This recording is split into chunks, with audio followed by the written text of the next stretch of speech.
Mission Aiden's Part Talks. 7. Number 7.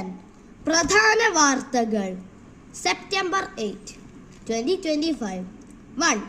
പുതിയ തലമുറയുടെ വിശ്വതരായി Carlo അക്കോത്തിസ്, peer ജോർജോ ഫാസാത്തി ഇവരെ പ്രഖ്യാപിച്ച ലിയോ 1411 മാർപ്പാപ്പ. 2. ഇസ്രായേൽ ധനമന്ത്രി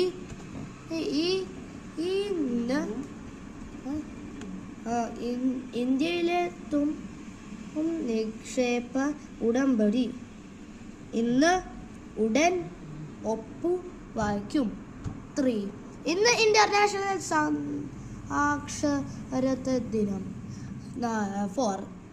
മണർക്കാട് പള്ളിയിൽ 8 നോയമ്പ് പെരുന്നാൾ സമ്മാനം ഇന്ന്. 5.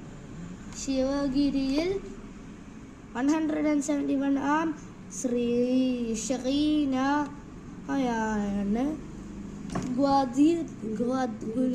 ഗുരു ജയന്തി ആഘോഷിച്ചു. ഇന്നലെ രാത്രി പൂർണ്ണ ചന്ദ്രഗ്രഹം ദൃശ്യമായി. 7. ബെനീസ് മേള അനുപർണക മികച്ച സംവിധായകനുള്ള സിൽവർ പുരസ്കാരം. Thank you.